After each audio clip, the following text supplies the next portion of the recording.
Hello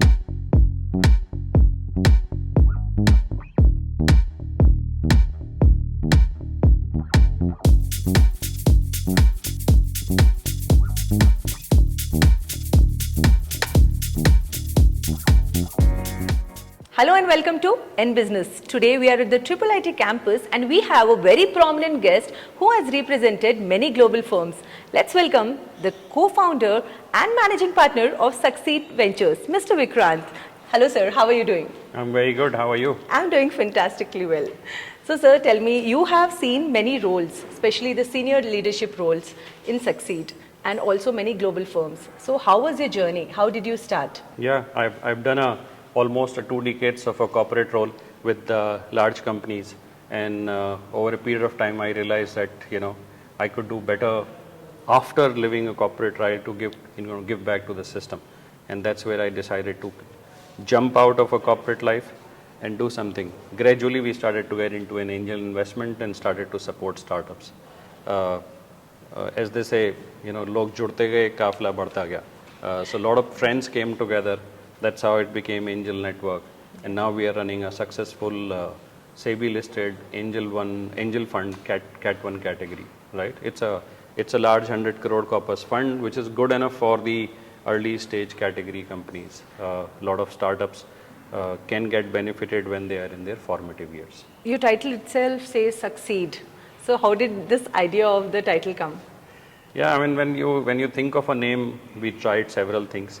We looked for acronyms because acronym was in when we were starting in 2016. But then we picked it up because we thought Succeed should resonate with startups, that they are here and we are joining them in the journey for collectively succeeding. That's where our hashtags, a lot of time also in several posts will say, let's succeed together. The name itself would have 2 components, SUC for startup capital, and seed is at a seed level. So it carries several meaning. We didn't think through that much, but then people started to tell us that you have chosen it correctly, and we were surprised that many times now the autocorrect also suggests this is spelling for Succeed. Great. So when you say taking everybody together, so tell me how many startups are together now? So when we started, so there are 3 components. Initially when we started, it was Succeed, couple of us, me and my partner Dheeraj Sinha, who started to come together to work with supporting startups. We started to invest, then we came on board of advisory. And then once you invest and come on board of advisory with startups, you call out your friends asking for help. That's how when we would reach out to our college alumni, MBA college mates, and ask for their help in individual sector. Startup needs collective help, introductions.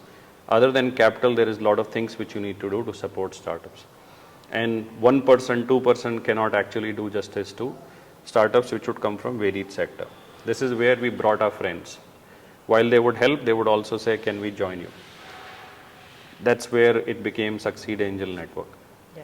In 2017, we are in IIIT. IIIT also requested us to create an early stage fund called IIIT Seed Fund. They were struggling because the incubators and accelerator activities which they would do would take long time for companies. So they wanted the fund to set up which will fast track their time to market.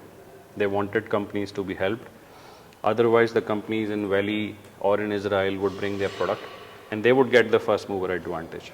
They wanted us to help those companies bring their product sooner in the market, and also to ensure those products are not necessarily designed keeping academic practice in mind. They wanted more of it through consumer behavior and consumer needs, which is where we initially hesitated because setting up an early stage fund may be very risky category, and also it might take long time for our fund to return money to investors, but we still said let's try. That category worked very well. We in fact had a phenomenal success. We got 6 exits out of the 10 investments that we made through that fund, because most of them were in deep tech space, and deep tech as a category was new in 2017-18 when we had started. But a lot of companies found a productive output, so they acquired the companies. That's where the exit came to us in 2.5 years in several companies. And we had good exits. Unicorns acquired our companies. large fund houses gave us exits, and even multinational companies acquired, which is where we validated that this category is working. So when we brought Succeed Angel Network towards making a fund and IIIT seed fund to make a larger fund, we thought, why run two funds when you can bring together? That's where we created Succeed Indovation Fund, brought partners of both of them and created it. Collectively between these three entities, we have funded close to 75 startups, and with all the exits in place, we have around 65 startups now which are in our portfolio and doing well. From the fund itself, in last 2 years, we have done 45 investments in around 37 companies, including follow-on rounds. Follow-on round is a validation that company is doing good, and that's where you want to put in more progressive capital. There are around 10 more companies which are lined up, which are performing very well. We're keeping a close watch on them. So they would obviously be going through the follow-on round investment soon. So good segment, a cluster of companies from several sectors, many of them which have come through early stage incubators like this, spread across the country. We identify, work with all the technology incubators of IITs, IIITs, IIMs, and now even with NITs and BITS Pilanis and others. An idea is to just give them a platform, give them capital when others don't give the capital, right? Yeah. We support companies at the time when the capital is not easily available for them. Once they become famous, everybody wants to give them money. But So when the capital is given, what goes into the mind of the people who are selecting them? And what is the process for a startup to be selected in this? Yeah. So in last 18 months that we have been running fund, in the fund itself, we got close to 3,500 startups which reached out to us for funding. And outside of the fund areas, we also got around 1,100 funds. So overall, we are talking about around 4,600 deals which we have reviewed, right? And to our surprise, most of them are inbound, which means they will come to us for funding, right? We are not reaching out to them, or we are not necessarily calling the founders. They are coming on their own, discovering us. And a lot of that happens when they see the activities on social media from us. We also publish our sectoral reports. They read the report and understand our depth in the domain. They also see announcements of our funding in that area, and with that every announcement there are more people who would reach out to fund. But a lot of that also happens because they see us present in incubators, participating in supporting activities, and many of them also see us at the national level in several events. So collectively all of these things create our brand positioning, which is what attracts the incoming deal flow. Did you ever think that there was a startup and this startup has actually had no potential, but later on they had reverted back to you and you had funded and it's really doing well? Most of the startups that we would be funding in the formative year, we would have to work with an assumption of a risk, with that category.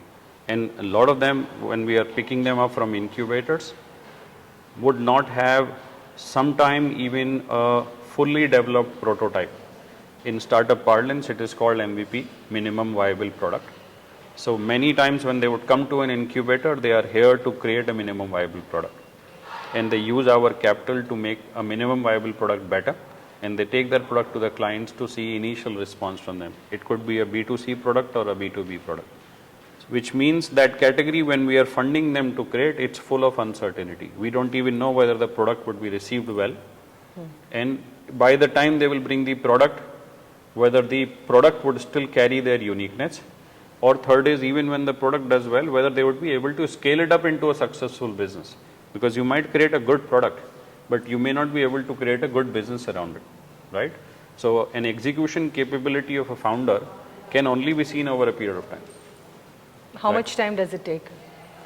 So the way our fund is structured is, we'll give them initial capital when they are at an MVP stage, right? So 15% of a fund always go in investing into companies at a formative year. So we use a 80-20 principle, which you would have seen in market. 80% of our discovery happen at an early stage, but less than 20% of a fund goes at that stage. So we don't hesitate to fund companies in their formative year, but then after funding, we work with them and help them grow. And that's where we start to see the ones which are doing good, that we will do a follow-on round investments. So for us, we start investing at bucket A early, and that's where we don't give a lot of money. We give less than a 50 lakh rupees. Sometimes some companies we might do 50, 60 lakhs or more, but largely that ticket size. They are also getting some money from incubators, government schemes, grants, Department of Science and Technology, MIT, BIREC, and collectively they might get a crore rupees kind of a number, which is good enough for somebody to create an initial product. After that, if they start to do well, 12 months is a good enough time for us to see. That's where we do formative capital, right? So then you give them bucket B capital, which goes up to 3-4 crore rupees. Then you give them another round in 12 months time. So a startup may start with a crore rupees funding to build a product. In 12 months, if they've done well, they might receive anywhere between 5 to 7 crore rupees from few fund houses together, pooling in money, because they would have seen the performance. And if that does well and if they start to generate revenue, then a good ones could actually then start to secure $3 to $5 million funding also. So within a 24-month window, you will be able to see whether the startup is shaping up well. Great. Mr. Vikrant, let's talk about the startups your fund has actually invested in. Yeah, sure. So our fund actually has an investment thesis of investing into 6 categories, right? We wanted to pick up those categories which are largely catering to the entire population of India and solving the problem statement of large masses. So we picked up 6 sectors: EdTech, FinTech, and Health Tech, which are like a roti kapda makan of today's India. Everybody needs it. True. And by that definition, almost like 100 to 125 crore population would get covered as a TAM, right? Target addressable market, as we call in startup parlance. Yeah. Then the 4th category we chose was security and RegTech. Everything is getting digital, and hence we wanted to pick up those companies which will help citizens of India deal with security, privacy, fraud issues, and we also help companies deal with governance, risk and control, ESG as the new areas, and regulatory compliance, which are required to comply with various government regulation. Those are the areas. That's why we picked up security and RegTech, and I guess we are one of the largest or most active fund in that space in India. The 5th category we chose was digital economy and emerging technology. We wanted to keep a category for millennials of India, right, which do not have lack of resources, but still have a need to identify what would they do to entertain themselves, to engross.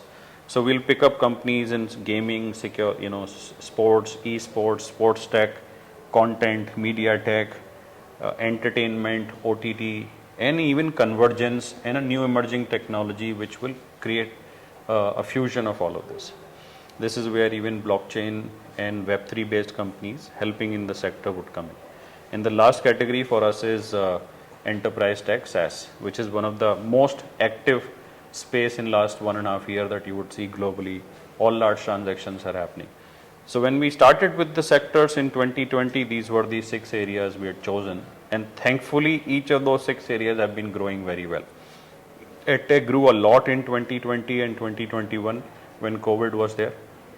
We are seeing a lot of activities happening now in media tech, in gaming space. Everybody is talking about it. Enterprise tech is evergreen. We are very strong and bullish on security. FinTech is the area where everybody is just talking about large numbers. We still see lesser unique ideas, deals come to us in FinTech, and we are trying to still create more reach so that we can pick up. We were surprised when we get the largest deals float coming to us is in the health tech space. Just to give you a number, we have evaluated around 515 odd deals in the health tech space. But on the other side, after several rounds of filtering, we realized that health tech might take much longer time for the exits to investors. So we've invested in lesser numbers as compared to other options which came to us.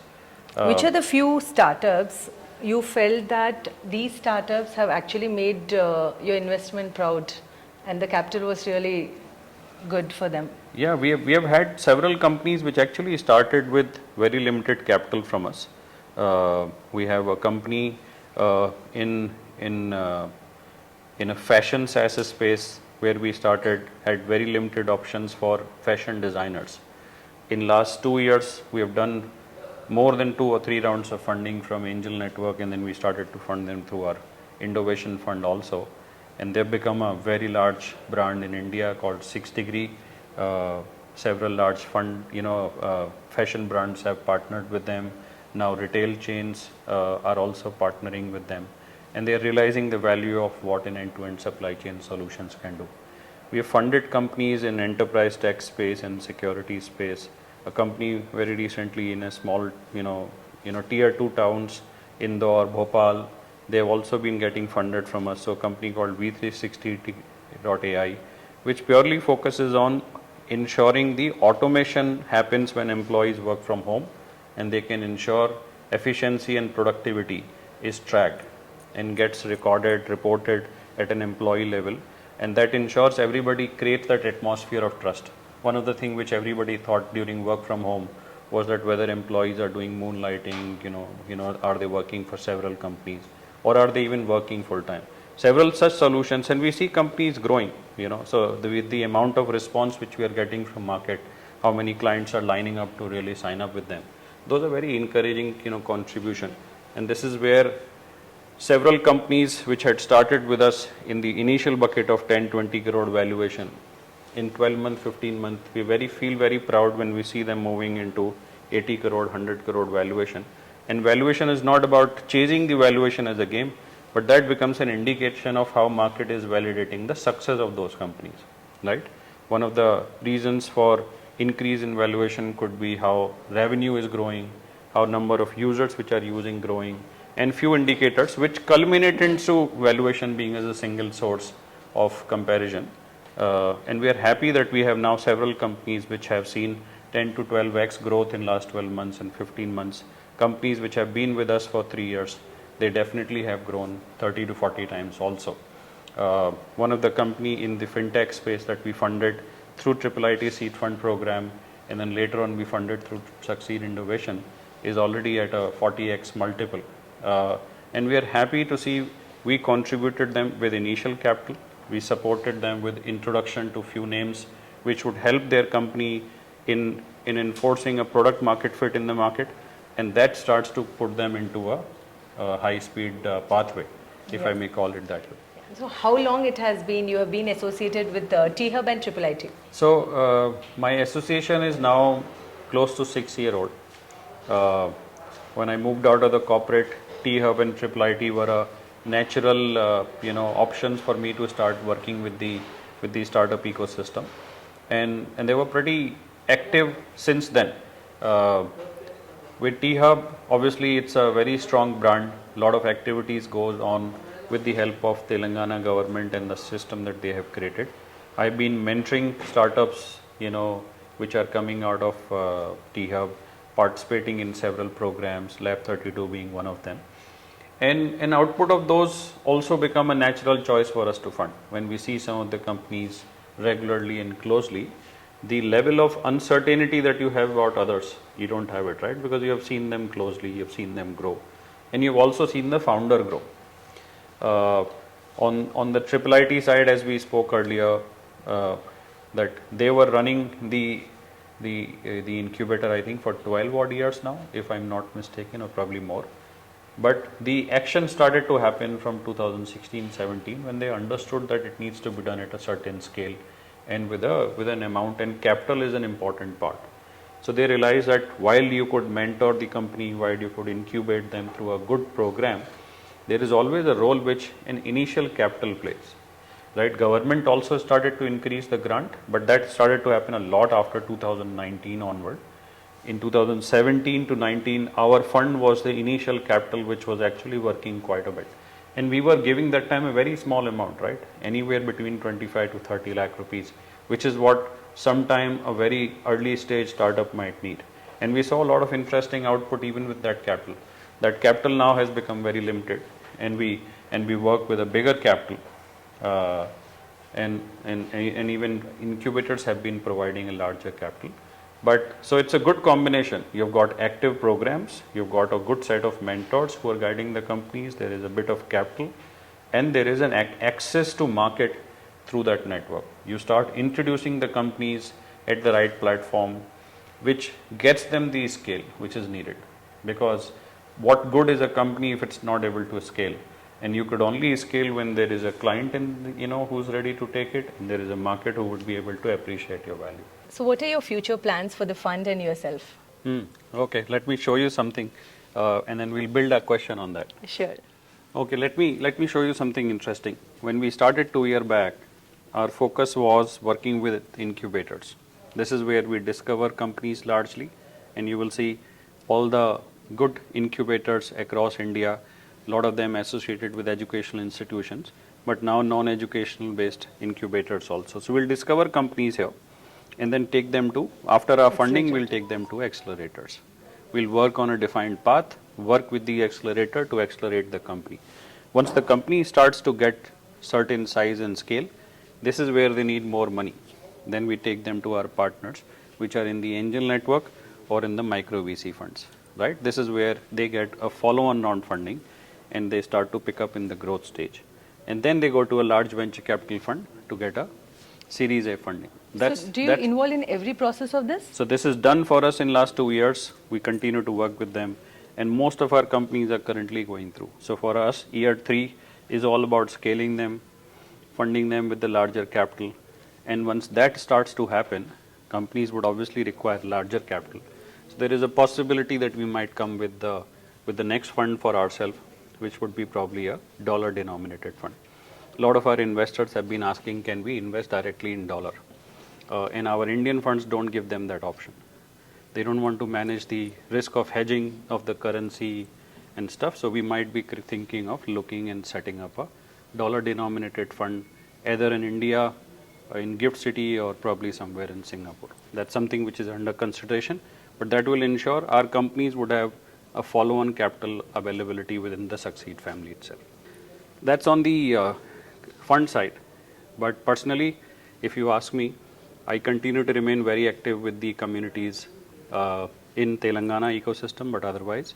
So I lead Hyderabad FinTech Forum, where we are trying to bring all the companies in FinTech domain, financial services company, technology company, regulator, educational institutions which will provide talent for those companies, as well as everyone else in the ecosystem who would help them. And we're trying to bring energy to get those things done. Telangana continues to be pretty active around it. There is a Web3 ecosystem created here. There is an India Blockchain Forum which is running very actively from here.